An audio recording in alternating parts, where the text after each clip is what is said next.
Tedra, welcome to the show. Thank you. Thank you for having me. Of course. Yeah. I always like to ask my guests these first questions just to kind of get us started. Obviously, the podcast is all about kind of the ebbs we have in our life and how we come out better than before.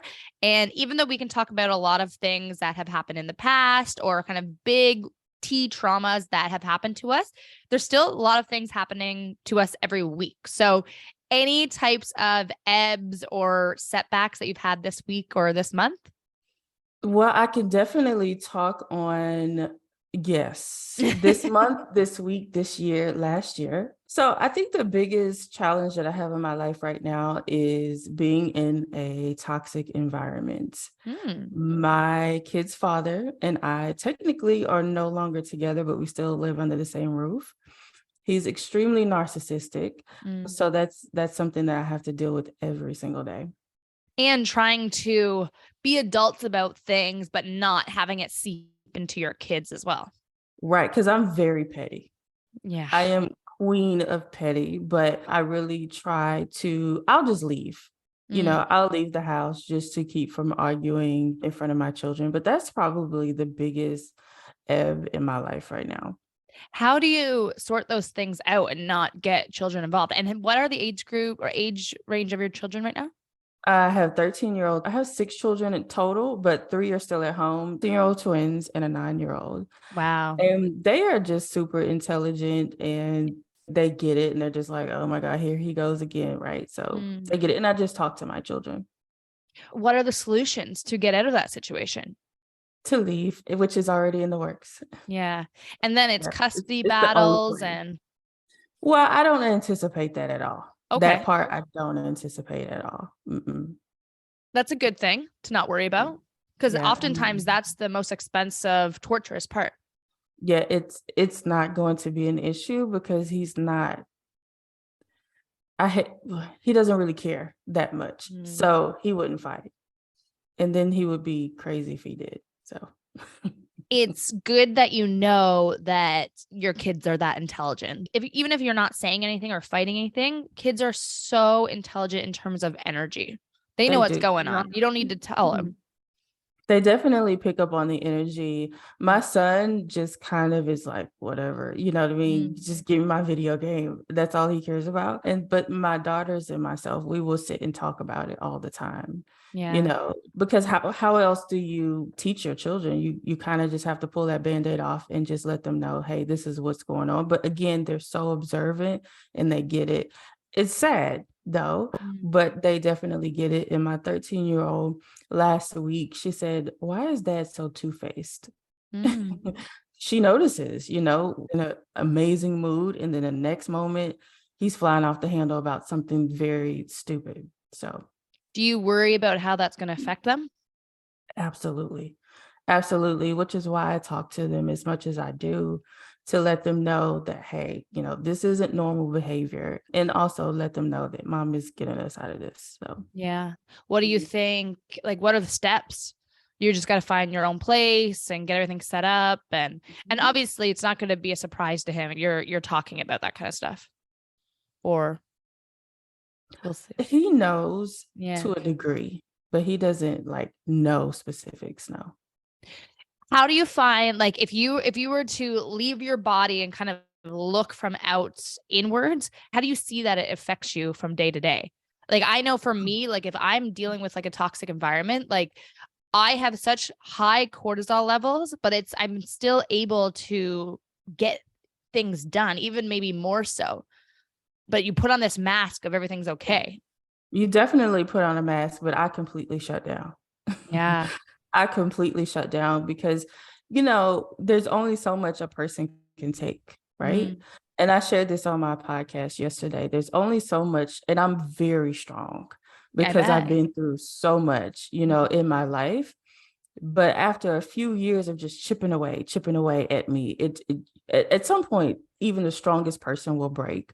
Yeah. So I will completely shut down. And what I noticed is my revenue of my business, right? Because I'm not showing up because of I'm like this. I'm very transparent and I wear my feelings on my face and in my voice, and my audience will know that something is wrong. And if I can't show up and be 100% for our coaching call, even for my podcast, right? Yeah. Which is free content.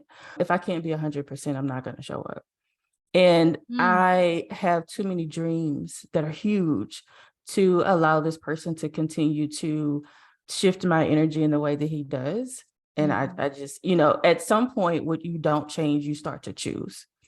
And I had to come to that realization, like, oh crap, like at this point, you're choosing this toxic environment.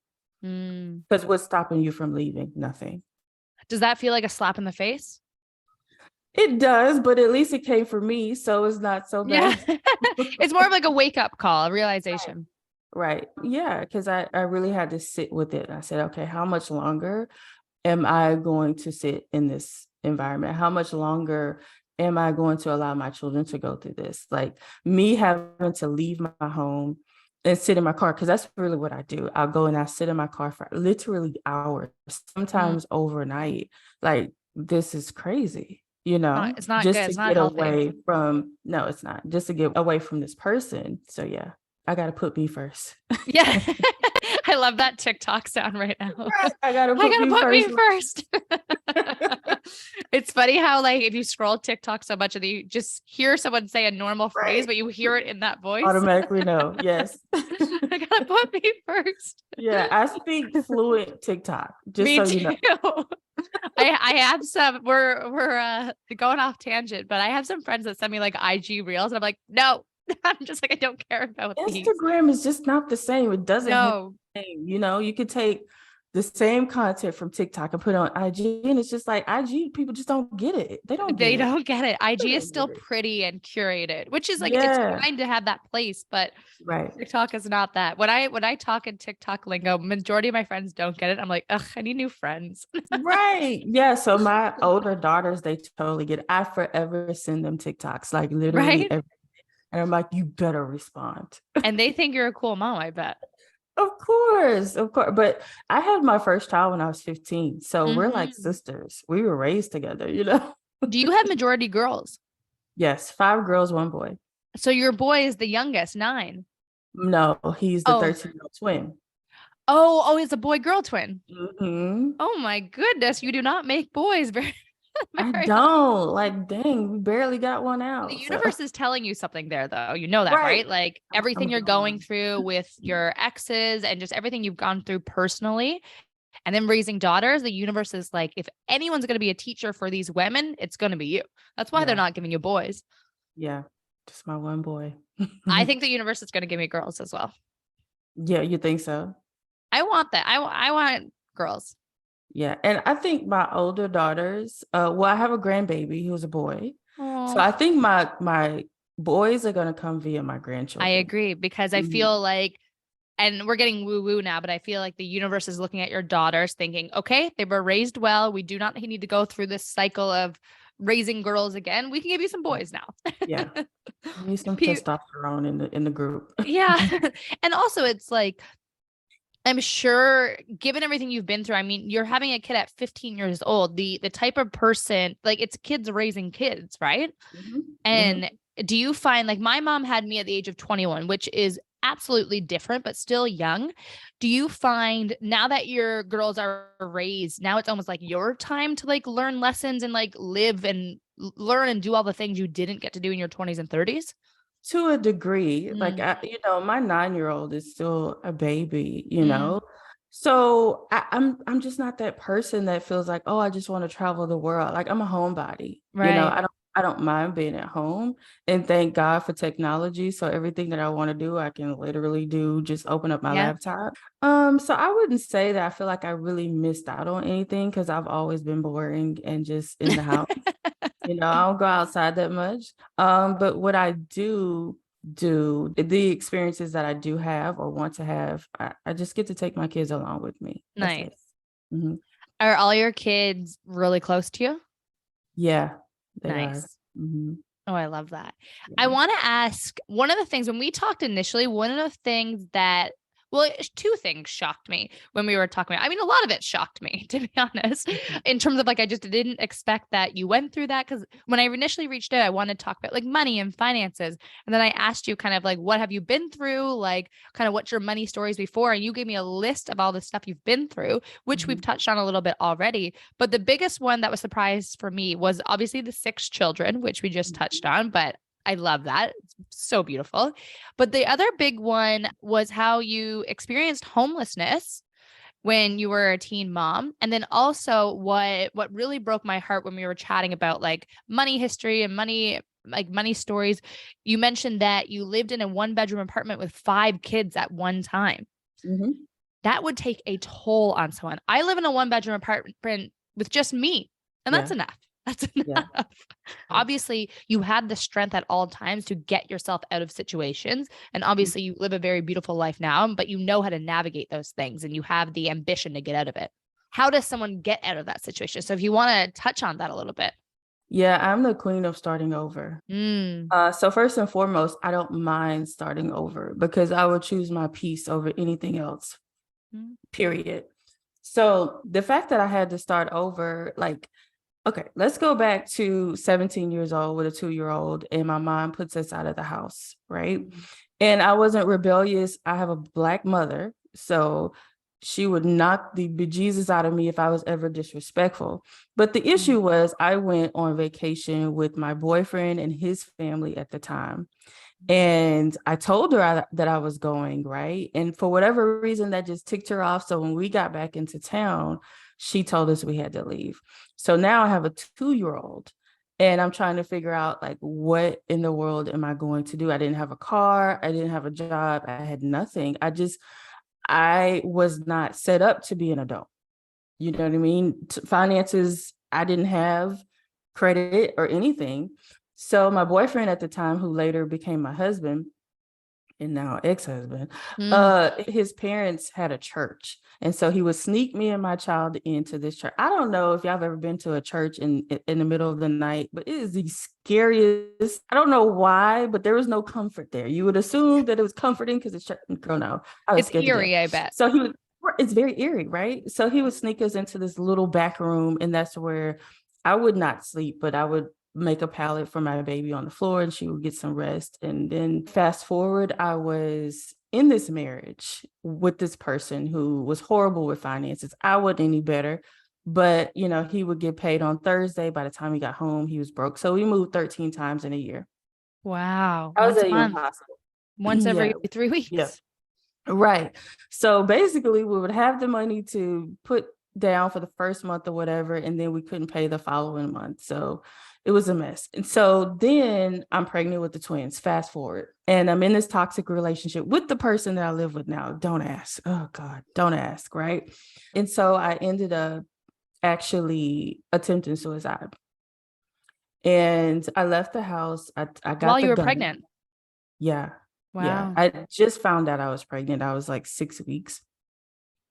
And I was so tired. At this time, it was physical. So I'm getting hit in front of my children. And, it's the hitting I can take, but it was the words that just beat me down, right? So I went in the closet and got the 38. We lived in a brand new subdivision. And so there was a part of the subdivision that was just streets. The streets were brand new, but there were no houses. So I went and it was like a cul-de-sac.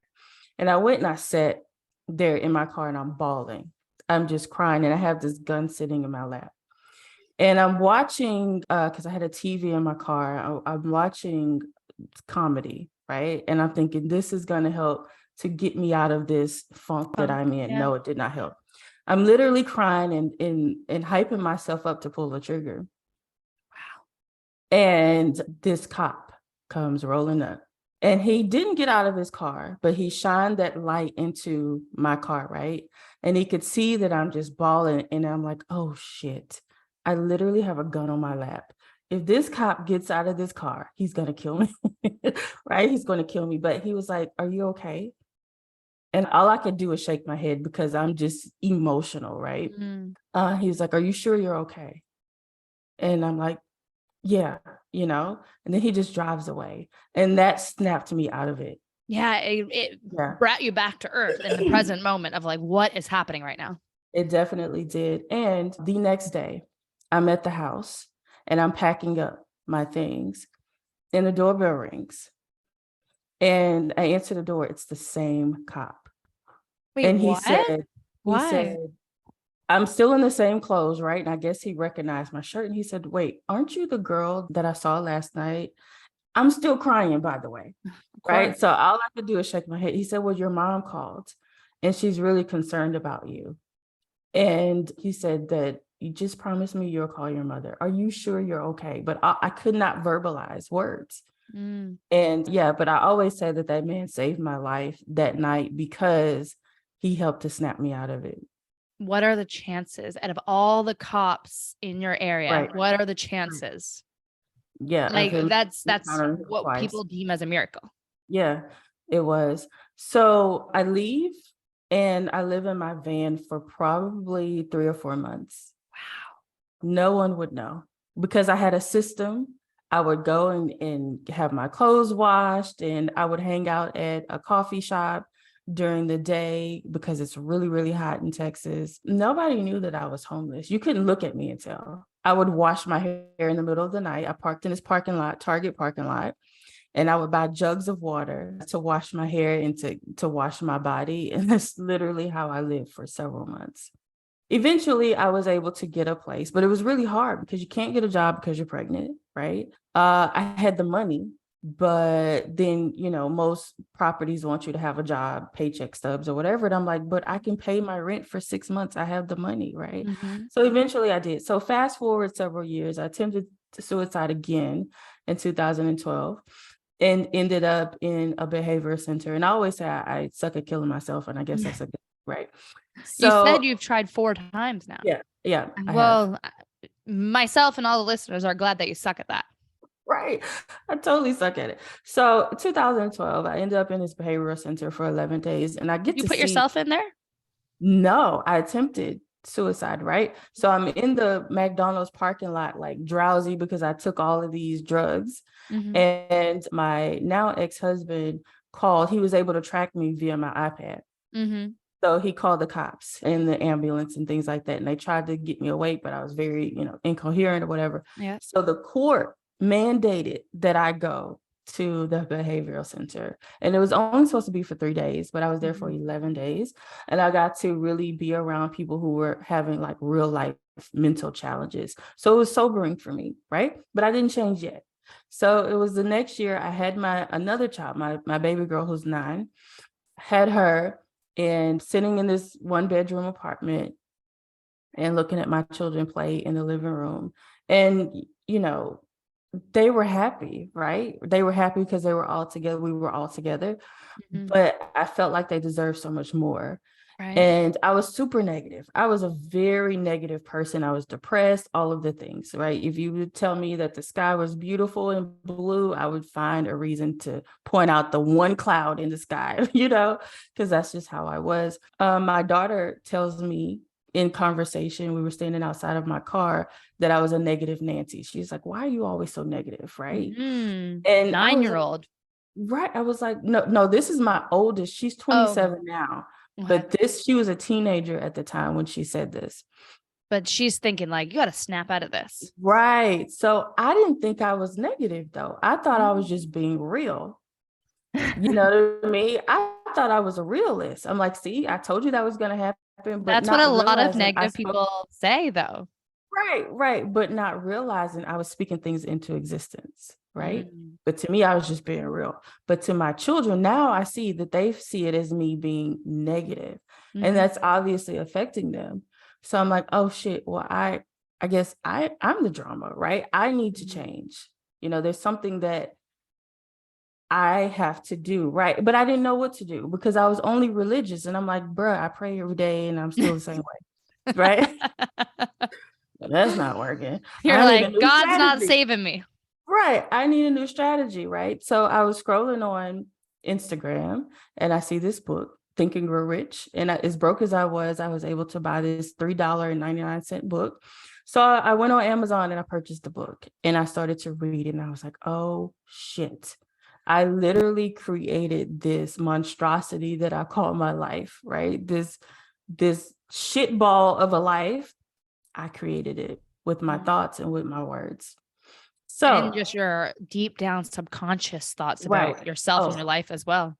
Absolutely. Mm-hmm. So in all of my research and learning and studying, I was like, where did this come from? Because it came from somewhere. Mm-hmm. And then it had to go back to my mom, who was always really nice to everybody, but she was shitty to me most of the time.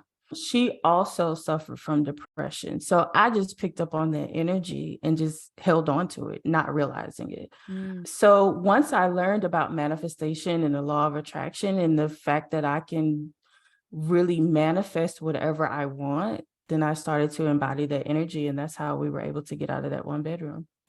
First question to you is, when someone's extremely negative and then deems themselves as a realist, the idea of manifesting and change your thoughts, change your life seems preposterous, I'm sure, at first. Because as you deem yourself as a realist, you're sitting around looking at your surroundings and thinking, okay, so I just sit here and think better thoughts and all of this changes. I don't know about that. So how did you warm up to the idea of like, ooh, like maybe this works? Like, kind of what was the first inklings of seeing your manifestations happen?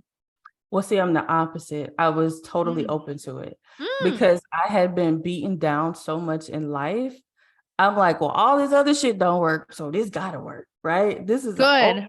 an old ass book that everybody reads and everybody swears by, right? So I was super open to the idea of manifestation, right? And the laws of the universe. I was very, very open and receptive. And so I think that's why I was able to really tap into it so quickly. So what changed right away? Did you notice your energy changing and then everything around you changing? Right. So It's weird. I agree. right. So when you go through life feeling like so again, I was raised in the church, right? Yeah. And so I believed that I had to rely on my sky daddy to do everything for me, right? I've never heard it called that Right. before, and I love Sky that. daddy. So in the church, you're taught like everything is already written, right? So you can't do shit to change it. Yeah, where it's So like your destiny is already pre-planned. right. So that's the mentality that I had. Like, and I felt horrible. Like, well, if I can't change it, I'm just not going to try to change it because it's already written, right? My sky daddy already ordered my steps. So like, if this is the hand you've been dealt, deal with it. Right. Deal with it. And I used to think that I was cursed. But in Think and Grow Rich, it taught me that you are a co-creator of your universe, of your world. And so that book really empowered me to really believe and shift my mindset that I do have the power to change my circumstances, right? So that's what it was. All I had to know is that it was possible, that I did have a level of control over what was going on in my life. And that's all I need to know. Say less. Yeah. It's so simple that it seems insane. That's right. It's simple, but it's not easy, right? Because so many of us do come from religious backgrounds or just beliefs that really have a hold on us, right? And so it does take people some time to really get to the point where they believe that they are creating their environment. So I always tell people to start with something small. Just ask for a sign. Ask for a sign, and let the sign not be I want to manifest a parking spot. Not that. Like, ask for something kind of really off the wall and watch it show up. Right. And that's how you really start to build that muscle and say, oh, wait, I can call things in. Right. Because we're able to say that we're broke, we're fat, we're tired, we're all of these things we're never going to be. And that is the life that we live. So we're always manifesting. I love to make that point. We are always manifesting the good, the bad, and the ugly. Right. So if you are really, really good at manifesting a really shitty lifestyle, just know that you're also really, really good and have the potential to manifest the life of your dreams. You're already a powerful manifester. You just got to choose which side you want to be on. That's it. Why do you think a lot of people are resistant to the idea that it is that simple, though? Because maybe they don't want to change.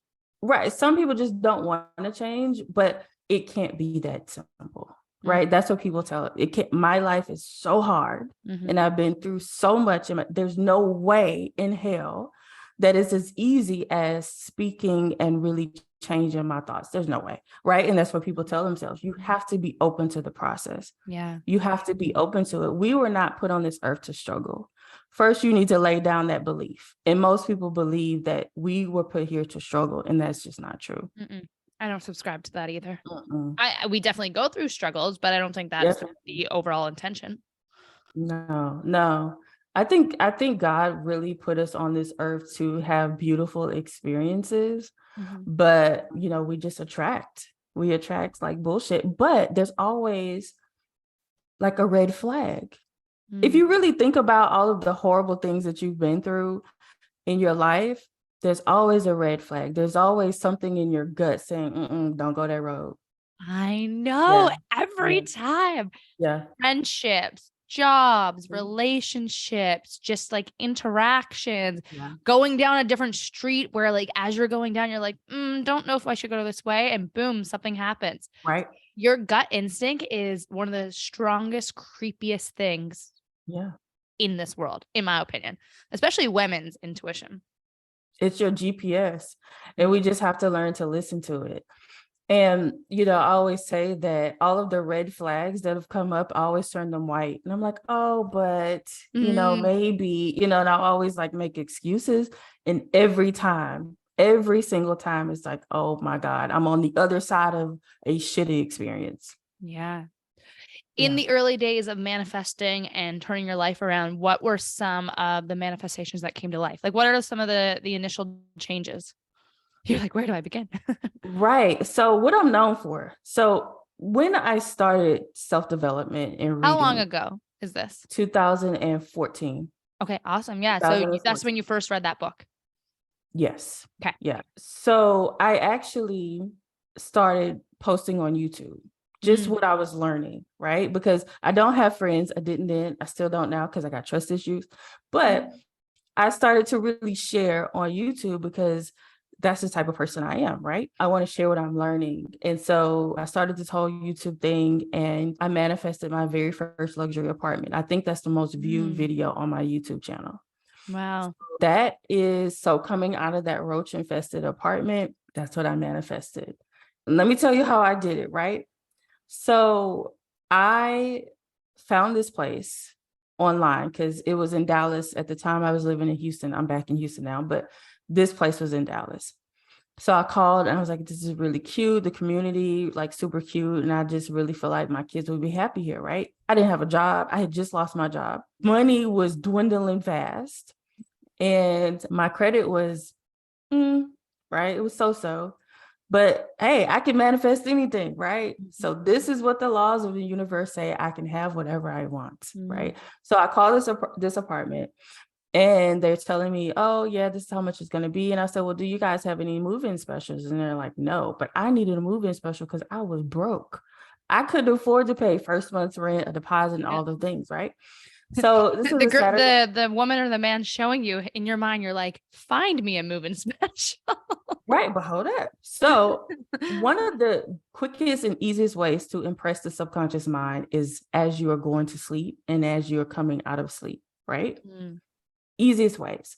So as I'm dozing off to sleep, what I say in my mind, I never even said it out loud, is that I need a move-in special of at least 6 weeks free, and I need the app, admin, and deposits to be waived. And I went to sleep.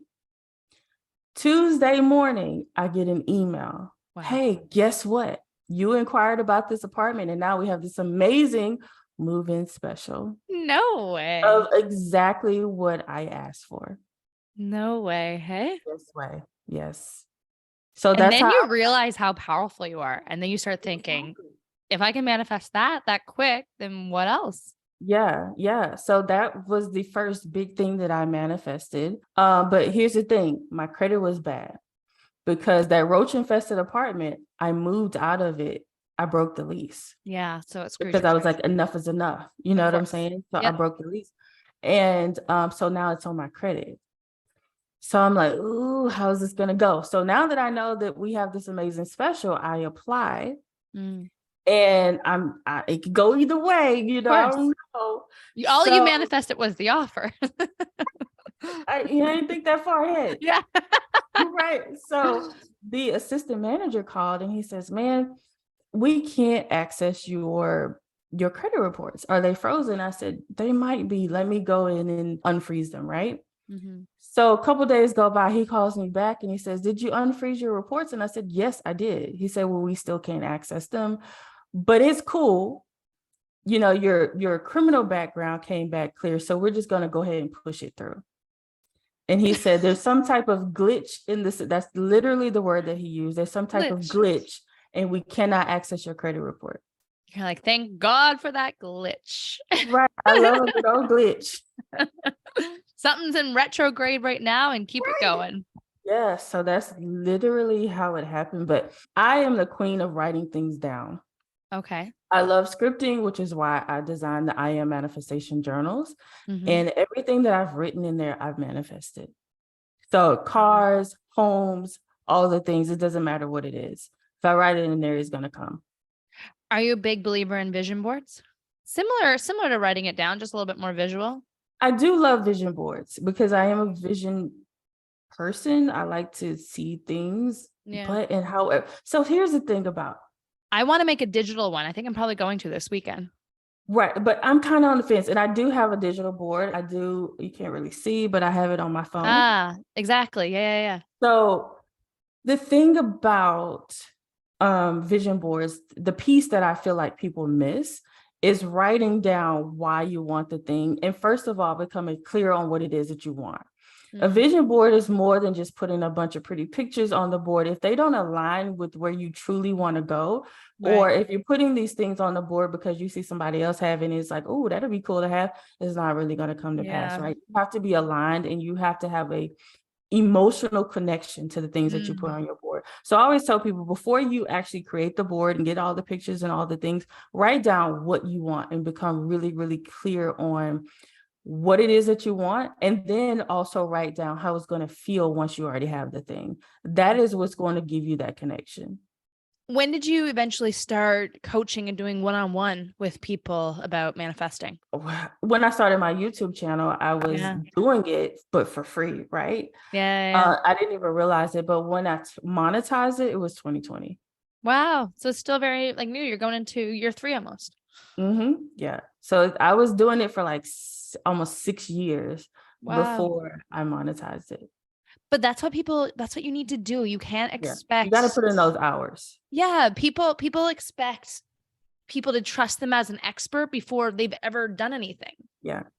I lived a life for a number of years and I made the mistakes. Listen, I've manifested and I've lost. Yeah. So I had to learn those lessons, right? Because when you don't really deal with uproot the limiting beliefs, you can manifest anything, but can you hold on to it is a bigger question. And I couldn't hold on to it.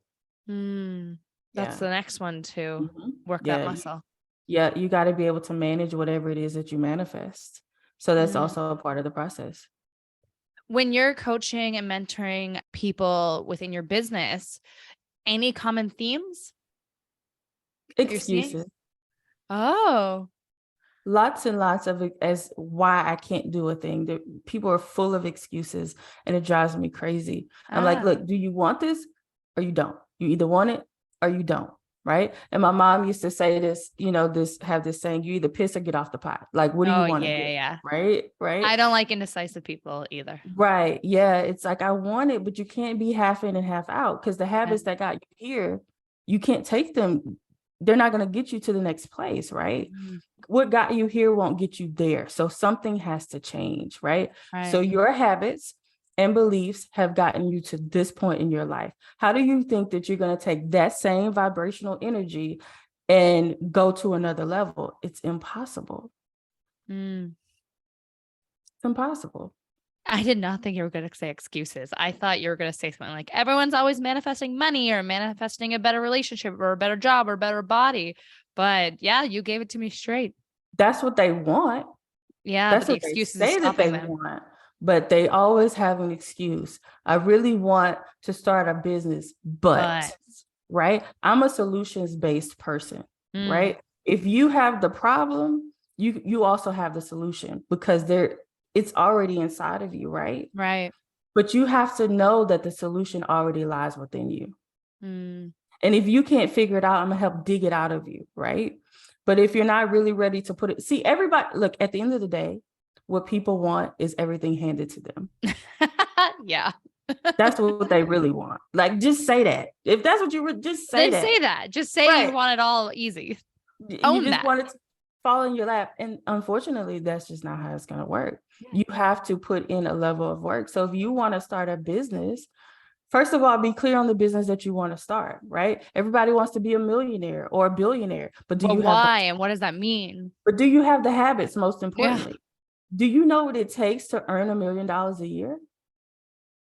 If all you've ever made is $30,000, $40,000 a year, You got that's a the energy big, that you're putting out. you got a lot of work to go. Right. So if you're lazy and you're a procrastinator, friend, you're never going to be a millionaire. You don't even have what it takes yet to make that kind of money, because your habits don't align with that. Mm-hmm. So I'm just to pull a Band-Aid off. Like, you come to me, you're gonna get it real. I'm not gonna placate you. I'm not gonna no. Like, if this is what you want, I can push you to get there. Absolutely. But I can't do the excuses. I don't need your money that bad. Take your money and go. I fired a lot of people, a lot of clients, because it's irritating. Like, bro, yes, you're paying me, but trust me, you're not paying me enough, because I don't charge enough. Number one, for me to have to put up, you're sucking all my energy. right. It's not worth it. Yeah. So lay down the excuses. Like, if you want it, you have to go after it. It's not going to fall into your lap. Totally. Last couple questions for you. My biggest question for you is, what are you manifesting in the upcoming year? So 2023, oh girl, I have a lot, but one of the first things that I want to do is host my very first live event. I've been talking about it. I've been seeing it in my mind for so many years. And I set the date. I already have the venue. That's all I got, though. Like, everything else, those are big steps. I see it in my head. But guess what? I want to create this luxurious experience. And I'm like, can I really pull that off in 3 months? Like, I don't know. So I might have to back it up a little bit, but having my first, it's called the Vibes Intensive. Having my first in-person event, writing a book. Cool. Okay. And then thirdly would be to impact the lives of at least 100,000 women. Wow. How will you measure that in terms of like podcast downloads or unique listeners? Podcasts, my in-person events, my mentorship program, my mastermind, all of those things. Will you track that monthly? Like, are you like a person that tracks things? Absolutely. Yeah. Cool. Any personal manifestations? All three of those were business. Just become a better person, to embody the highest version of myself, become a better mother, become closer to my children. Like, if you're asking for a relationship, girl, get somebody else to That's not a 2023 one. No, get somebody else to do it. I'm good on that. I love myself and my kids love me, and that's all the love I need. I feel like I'm a big believer that if you're just living your own life, you'll attract it in. I heard this very interesting quote the other day. I read it on TikTok, I think, but it was something along the lines of, if you build the garden, you'll attract the butterflies. Yeah. And that was like, don't be the butterfly chasing after, build the garden and you'll attract the butterflies. Yeah. Because chasing is tiring. And it's weird energy. Exhausting. Yeah, it's exhausting. Become an attractor. When you really tap into your feminine energy attracts, it pulls in, right? It magnetizes. You focus on that, you'll be good. That's what I'm working on. I'm 29 years old. That's kind of the big things I'm working on the next couple of years. That you want to manifest love? Just the feminine energy. Because of the type of career I do, and I'm a very ambitious, independent person, I tend to operate a lot in masculine energy. But then it's like, when I'm in a relationship, like, I want to sit the hell back. So it's hard to attract that when people aren't seeing that energy. Yeah. Men love feminine women. They just love feeling needed. I know, weird. And that's the problem. I haven't met a lot of men that I feel like I need. Exactly. But you got to stroke their ego. And I'm also the same way. Don't want to. I'm the same way. Like, I don't want to cuddle. I do. But I don't want to coddle you. I don't want to cuddle all the time. You know what I mean? I'm not that touchy-feely person. I'm like, okay, go over there, you know. So I operate my masculine a lot because I had to, you know, I had to Right, exactly. be like this really strong person, but definitely got to connect more to my feminine energy for real. I know. It'll only help us in the end. It will. I'm tired. Like it's time to receive a little bit. You know what I mean? Yeah, exactly. Last but not least, when anyone listening today wants to connect with you further, plug all of your channels. Well, one of the best ways to reach me, to hear more content from me, is on my podcast, which is Align and Grow Rich. I'm on TikTok, I'm on YouTube, I'm on Instagram at Tedra Jenelle. Tedra, thank you so much. I love how you were able to tell a story of where you were at one point in your life and where you are and where you want to go, because I think that's really relatable for a lot of people. A lot of people that if they ever found themselves in your previous situation, they would look at their life and say, no chance in hell I'm getting out of this. Like, this is my life now. But it's just so simple, but so powerful on how we look at our life and the energy that we put out into the world can absolutely give your life a 180. So I'm so happy you were here to tell that story and give proof to that. So thank you so much. Thank you so much for having me. Everybody go out and do the work.